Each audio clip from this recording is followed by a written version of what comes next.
സഭാപിതാക്കന്മാരുടെ ആകുലതകളെ ഗൗരവമായി എടുത്തുകൊണ്ട് തന്നെയാണ് ഞങ്ങൾ ഈ വിഷയത്തിൽ ഇടപെട്ടതും തീർച്ചയായിട്ടും ആ വിഷയത്തിൽ FCR ബില്ല് ഉൾപ്പെടെ പാർലമെന്റ് മാറ്റിവെച്ചു. അതിന്മേൽ ചർച്ച നടത്തും, ആകുലതകൾ പരിഹരിക്കുമെന്ന് അറിയിച്ചിട്ടുണ്ട്. പക്ഷേ ഇതിൻ്റെയൊക്കെ പുറകിൽ പിന്നെയും പർപ്പസ്ഫുള്ളി BJP ഉപദ്രവിക്കാനുള്ള വലിയ ശ്രമങ്ങൾ പല ഭാഗത്തുണ്ടായി. മാത്രമല്ല തെരഞ്ഞെടുപ്പിൻ്റെ ദിവസമൊക്കെ നടത്തുന്ന പ്രചരണങ്ങൾ, പ്രത്യേകിച്ച് ദീപിക പത്രമൊക്കെ നടന്ന പ്രചരണങ്ങളെ അങ്ങേയറ്റം അപലപിക്കുകയാണ്.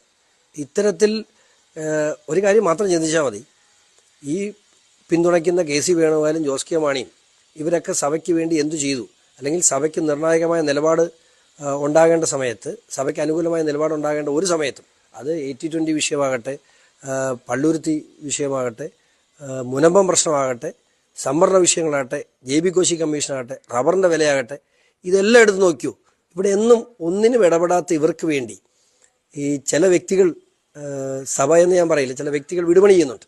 ഇതിനെ നിയന്ത്രിക്കാൻ സഭയ്ക്ക് പറ്റണം. കാരണം അത് പറ്റിയില്ല എങ്കിൽ സഭയ്ക്ക് വേണ്ടി നിലകൊള്ളുന്ന ഞങ്ങളെപ്പോലെയുള്ളവർ ഒന്നും ചെയ്യാൻ പറ്റാത്ത നിർജ്ജീവമായി പോകും. വേറെ മാർഗ്ഗമില്ല.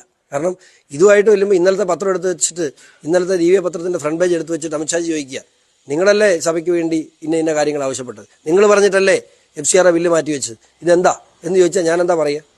എങ്ങനെ നമുക്ക് സംസാരിക്കാൻ പറ്റും? ഇതൊക്കെ നിയന്ത്രിക്കപ്പെടേണ്ടതാണ്. സഭാപിതാക്കന്മാരുടെ അടുത്ത് ഔദ്യോഗികമായി സംബന്ധിച്ച് പരാതി അറിയിക്കും.